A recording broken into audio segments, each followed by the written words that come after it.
Welcome back, WNST, Towson, Baltimore, and Baltimore Positive, and still broadcasting in full mono AM 1570 sound. We hope you find us and set us out on your radio dials, as well as the listen live. There's so many things I could talk about, including the Maryland Crab Cake Tour on Friday at Cooper's North. It'd be great to get up there. I'm going to have the gumbo. I don't care who knows it. Crab cake, sure. I'll have two, but I'm going to be having the gumbo. All are brought to you by our friends at Goodwill, Window Nation, and, of course, the Restaurant Association of Maryland, reminding everybody, go out and eat this week, man. It's restaurant week. Go take advantage of some deals. Go all the purple wounds need to be salved, and I would think, well, it's going to be warm this week. I was going to say hot bowl of soup or something like that because it feels a little fall in the mornings. But John Harbaugh is going to have the place on fire out in Owings Mills this week. Luke Jones joins us now to continue to, I don't know, dude, make sense of this as I sit here and sip on some Rofo coffee to say what part of this is going to make sense. And as I wrote in my column this week at Baltimore Positive, column this, this is a tough film cut up for them. This is the room by room through the building, watching this specifically on Monday, and then they'll move on and they'll game plan for the Patriots. But to make sure things don't go this way again, there's a lot of teaching moments for Coach Harbaugh this week, right? I think the key in these types of situations where you're talking about, let's face it, one of the absolute worst losses of the John Harbaugh era is balancing doing what you need to do to fix things and to clean things up, because clearly there's a lot of work to do, with also having, you need to forget about it then, right? You need to turn the page and not let that linger from a mental and emotional standpoint. So I think the best teams are able to do that. And certainly the Ravens have had tough losses before. Certainly they've had emotional wins, and then we see them come out and be flat the next week. We've seen them rebound. I mean, there are a lot of ways that this can go, but you clearly need to put in the necessary work, but still be able to compartmentalize and realize, all right, it's time to turn the page. We don't play Miami again. Maybe we'll see them in January. I mean, they look pretty darn good. Got to give the Dolphins their props, but we can't do anything about that anymore. So you better not let it linger going up the Foxborough and taking on a Patriots team that I think people are still trying to figure out how good they are. But I think what's so frustrating about this, Nestor, is we linger and will dwell and talk so much about the fourth quarter for good reason, right? I mean, that's where they lost the game, but it really wipes away what was an incredible story from the standpoint of what Lamar Jackson did against the Miami blitz that absolutely embarrassed him in this offense last year, and what was just an ugly nightmare of a Thursday night loss. Lamar absolutely torched the Miami blitz. And as much as we beat up the offensive line for not being able to run the football and the concerns there that are very legitimate, they did a really good job of handling the Miami blitz. I mean, you look, that first half of football, that was art, the way that they completely handled the blitz. And that's something we talked about throughout the offseason with Lamar and questions about his ability to handle the blitz. It's something he had done really well his first couple seasons. If you go back and look at it, and Pro Football Focus, has these types of statistics, and you could see that it hadn't been a problem, but it was a problem last year, not just against Miami. So that was so encouraging to see. Lamar sets more NFL records. Rashad Bateman looked like a number one wide receiver. I mean, he makes the big play, 75-yard touchdown, showed some breakaway speed that I think was a question for him. So there was so much good, so much positive, so much to be excited about in 3 quarters of action, but it's ruined when you give up 4 touchdowns in the last quarter and you completely squander a 21-point lead, something the Ravens hadn't done in a quarter century of football here in Baltimore. Luke Jones is here. I'll be here all week long. We're going to be at Cooper's on Friday as well, getting out and about. Lamar. It's very, very easy in the aftermath of this to go out into social media and pay the man, pay Lamar. Even I refer to in my columnist at the Baltimore Positive, the Pay Lamar tour is here. And, you go out into social media and you say, what other quarterback on a rookie contract would have these accomplishments that wouldn't be signed, that they would be dangling out? And then daring him to do things he hasn't done without a left tackle. I mean, they have a backup center playing starting left tackle. Let's start with that, right? And they're doing that in the fourth quarter, and they have a lot of plays under their belt. They couldn't get off they couldn't get off the field in the beginning, and they couldn't get onto the field in the end, right? But for Lamar, Lamar is the franchise at this point. I think he goes as it goes as he goes. And he looks so good. He's thrown the ball so well. And yet we look at and say, where are the weapons in the running game? Where are the protections? Is there going to be a running game? Where's the offensive line? And he can only do so much, right? And certainly couldn't play secondary, as was pointed out on Sunday, right? But the notion that whatever the long-term play is for him in the franchise, they certainly don't look good enough to win a Super Bowl right now on the back end with this running. I mean, this doesn't feel like a 20-game plan. They're 2 games into it. You'd like to think they're going to play 20, right? 21, whatever the number would be, right? And we don't have any thought that this is going to be the running game of 2019. It doesn't feel that way. And certainly doesn't feel like the back end is not going to be vulnerable and certainly won't be tested. It will be tested now that the ball's going over their heads. That's going to be part of the game plan now. So especially if you can't get after the quarterback late in the game and these 30-somethings are going to be a little rundown, always going to have 80 plays or whatever they're going to do. For first and foremost, it's Lamar around the country. It comes back to Lamar. Lamar's doing everything to get the money. Yeah. I mean, he was brilliant on Sunday. I mean, again, it's ironic because we've talked about wanting to see a passing attack that looks like this. And to be very clear, I've never been someone where I'm just like, oh, he can't throw. I mean, I've said all along, you don't lead the NFL in touchdown passes 3 years ago by accident. Clearly, the ability is there. But questions about the weapons, questions about Greg Roman, questions about just finding more balance, questions about when you get into some of these shootout type scenarios. Do the Ravens have the horses to go toe-to-toe with the Kansas City, with the Buffalo? What we saw on Sunday. We're going to find out 2 weeks on that now, aren't we? Well, sure. What we saw on Sunday, I felt really good about that part of it, but that didn't mean you completely lose all semblance of a non-Lamar Jackson running game. That doesn't mean that your defense can't stop anybody the way that they couldn't stop anyone in the fourth quarter of Sunday's loss.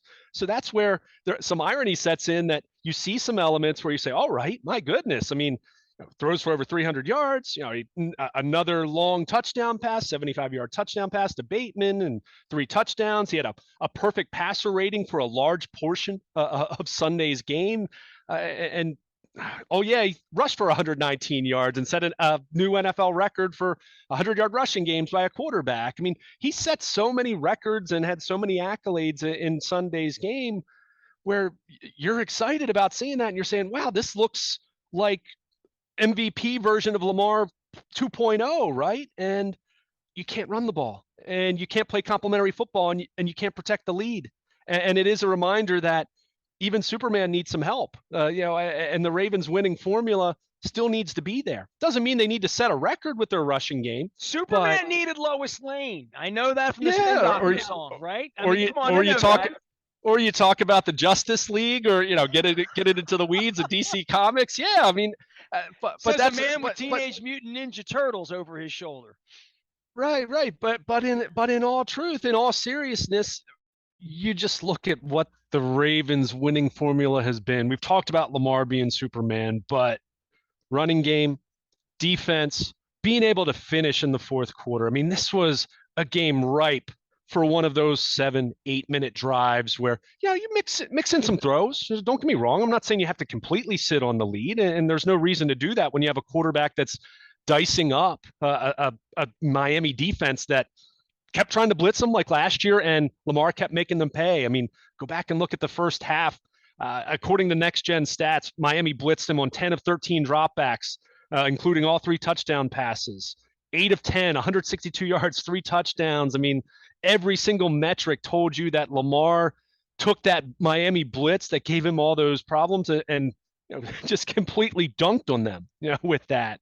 So when you see that, it's still a reminder that you still need to be able to play complementary football to a degree. It doesn't mean it has to be a historic running game. Doesn't mean it even has to be a top 3 defense, but to get what they got in the fourth quarter there, it showed that they literally couldn't do it with just Lamar, right? They had to have a little bit of complementary football there at the end, and they couldn't have that. And that's frustrating because Lamar does that. It's exactly what we had asked about, questioned after what was an uneven season for him last year before he got hurt. Things hadn't been trending in a good direction.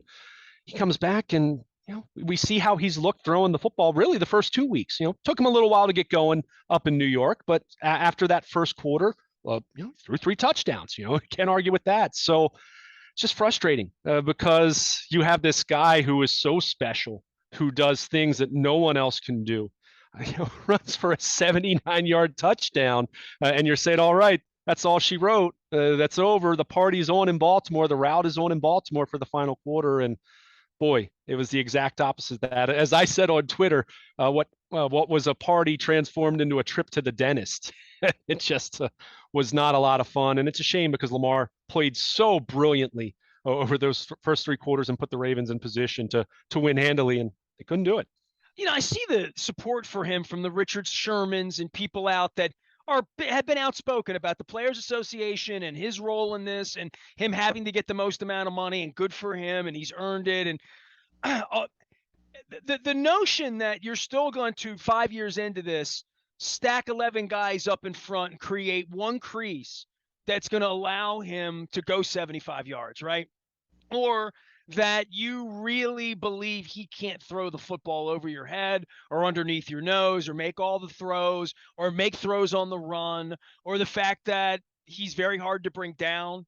Like all of these ongoing issues for him, but his beauty in being 38-12 or whatever that gaudy number is, that's one of the 3 of the, going back to Danny White. I remember the team that Danny White inherited from Roger Staubach back in the early 80s. But I would just say for him, checking every box and every challenge every time, whether it's his coaches from high school saying he was that way in the beginning, and where they are with him now, that this is still happening, that he can still read a play and go 75 yards if you let him. And to some degree, the underestimation of his ability to make throws into space and the fact that he's kind of fearless. I mean, I talked about Joe Flacco being fearless and throwing the football around. Lamar doesn't make a lot of mistakes. I mean, that goofy pass he made to Howard, right? He doesn't. Flacco threw more of those kind of beans out there to let picks happen. Lamar takes really good care of the football. That's why kicking the ball around on the goal line, these mistakes that have happened, to me, they don't he's still doing everything he should do to be getting paid, and that's obvious, and we can focus on that. We can talk about his money. I know he doesn't want to talk about his money, but it really is kind of an incredible thing to watch this unfold, and to watch it unfold and say, where is his help coming from? Pay him all you want, but somebody's got to play left tackle. Somebody's got to be a real running back. There needs to be a committee. This worked with Ingram, Gus Bus. This worked when there was a committee, and he was still running the ball 8, 10, 12 times a game and was a threat to do that. I think they've worked him into, he's not going to be a guy who's going to run into the line of scrimmage anymore. He knows that's not good for his future. He talks about being a billionaire. He can't do that with a broken leg, right? So his game has been adjusted so many times, and there's been so many challenges for defensive coordinators to try to stop him, and yet he still went out and put up, big crooked numbers on them with touchdowns on Sunday. No question about it. It's a reminder that a lot of people say a lot of dumb stuff about Lamar Jackson in between these performances, whether we're talking about the typically the off season, right? Because that's the longest stretch of time you go without seeing him play. And people think that, remember way back when it was the Chargers defense that they played quarter, right? They had 7 defensive backs on the field, and that was the way that solved Lamar Jackson. Well, we found out that wasn't really the case, and most teams don't have the personnel to play that kind of defense and be successful in the long run sense. His struggles against the blitz were real in 2021. Go look at the numbers. It wasn't just Miami. However, go back and look at his MVP season. Teams blitzed him that year. He killed them.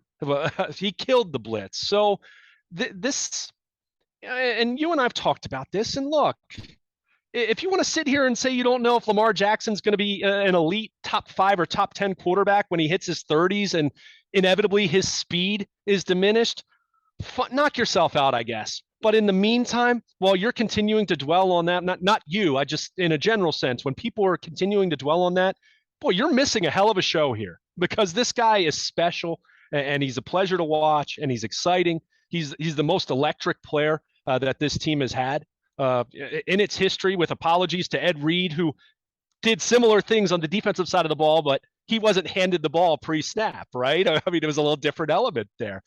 So, Jacoby Jones, you can name some other guys, but no one. Lamar is one of one in that way. And I saw a stat. Sunday was his third game with 3+ passing touchdowns and 100+ rushing yards, which is the most by any player in the Super Bowl era. Not a big surprise there, right? But according to the NFL, all other quarterbacks have 6 of those games combined over that span. It just tells you, it reinforces how extraordinarily unique this guy is. So that's where it's frustrating when it's sitting right there. You're up 3 touchdowns in the fourth quarter, and all you need to do is be able to, you don't have to break chunk runs, just get 4 or 5 yards a carry, right? I mean, just stay on schedule, be able to move the ball in third and short situations. As I mentioned, they had 10 different plays on Sunday, not counting the Hail Mary, which wasn't a short yardage situation, but it was 3rd and 1. They had 10 different plays where they needed 1 yard to either score a touchdown or to get a first down. They only converted 3 of those. That shouldn't happen. And I get it. Lamar did run a couple of those and got stuffed, but it's just an indictment on the offensive line. It's an indictment on Greg Roman. It's an indictment of their current backs. I know J.K. Dobbins isn't out there, but boy, there are a lot of good running backs around the NFL. If it is Kenyon Drake and Mike Davis, and I'm not saying it is, but if that were to be the problem, then what are they doing from a standpoint of player personnel? So you just look at that, and then you look at the defense and all the resources pumped into that, and to not be able to back up Lamar just enough to secure a win in the fourth quarter on Sunday, it's wildly disappointing because even as special as Lamar is, or Patrick Mahomes, or Josh Allen, name your Aaron Rodgers, whoever you want to name as far as your favorite quarterback in the NFL, they don't do what Lamar did on Sunday every single week. That doesn't happen every single week. So when you get a performance like that and you look at the final numbers and all the records and everything they did, and then you say, they lost the football game? It really is difficult to believe when you look at the offensive numbers and then sit back and realize that they squandered a 21-point lead and lost, which they had only done one other time in the history of the franchise. Luke Jones can be found at Baltimore Luke out on the interwebs. I can be found out at Baltimore Positive. I have inked a column called Columnist. I've also addressed Chad Steele taking my press credentials at length. If you have not read that, I would greatly appreciate that, as well as some feedback on what we're doing around here. Revamping the website, lots of things happening, including the Maryland Crab Cake Tour on Friday at Cooper's North up in Timonium, all brought to you by the Maryland Lottery. I'll have some Ravens scratch-offs to give away, as well as a Goodwill. Window Nation still doing great deals here for football season. Make sure you're checking them out, 866-90-NATION. And the Restaurant Association of Maryland, reminding everybody it's Restaurant Week here. Get out, take advantage of chefs showing off.